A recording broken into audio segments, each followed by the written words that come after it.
لوگ تو مرتے ہیں جو زندہ رہنے کے لیے پیدا ہی نہیں ہوتے، یا جو ابدی زندگی کا راستہ ہی نہیں جانتے۔ نیکی کا آغاز مشکل اور انجام خوش آمدہ ہے، بدی کی ابتدا لذیذ اور انجام تلخ ہے۔ دوسروں کی حوصلہ افزائی کرو، غلطی کی اصلاح مطلوب ہو تو کہو کہ اس کا دور کرنا آسان ہے۔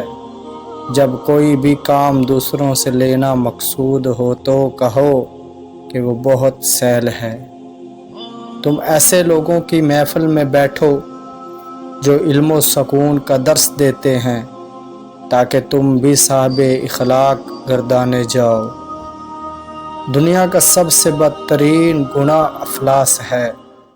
زناکاری، قتل، غبن، ڈاکہ زانی، رشوت خوری، شراب خوری اور جوا، یہ تمام گناہوں افلاس کے مقابلے میں کوئی حیثیت نہیں رکھتے۔ پیسہ کمانے کی سڑک ایسی سیدھی ہے جیسے گاؤں کی پن چکی کا راستہ، مگر دولت مند بننے کا راز صرف اسی بات میں پہنا ہے کہ انسان جو کچھ بھی کمائے ہمیشہ کم ہی خرچ کرے۔ آپ خوش ہیں یا ناخوش، تکلیف اور مصیبت سے بچنے کا واحد راستہ یہی ہے کہ آپ مصروف رہیں۔ جب کوئی مومن بیمار ہو تو اسے معلوم ہونا چاہیے کہ یہ بیماری اس کے لیے رحمت ہے یا گناہ سے اس کو پاک کرتی ہے۔ انسان کی تکمیل 3 چیزوں سے ہوتی ہے: خوف، امید، محبت۔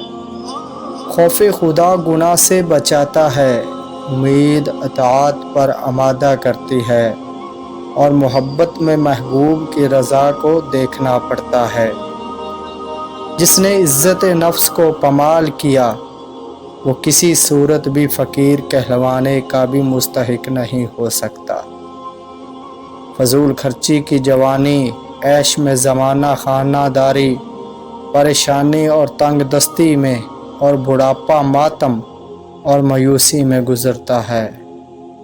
اپنے نفس اور اپنے حوال کا خیال رکھو، بدگمانی پیدا نہ کرو، کوئی تمہیں ڈانٹے تو تم ایسا ہرگز نہ کرو۔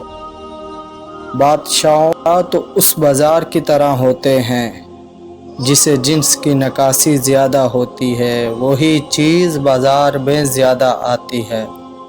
اگر بادشاہ عابد و زاہد ہے تو اس کو ایسے ہی ملتے ہیں، اور اگر فاسق و فاجر ہے تو اس کو ایسے ہی شخص ملیں گے۔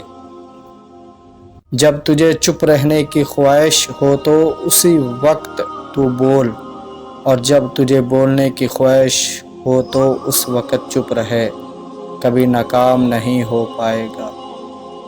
چربی کم کرنی ہے تو گھیا توری کھاؤ، پیٹ کم کرنا ہے تو مونگے کھاؤ، خون کی کمی ہے تو یہ چقندر کھایا کرو، کمزوری ہو گئی ہے تو شکر گنجی کھاؤ۔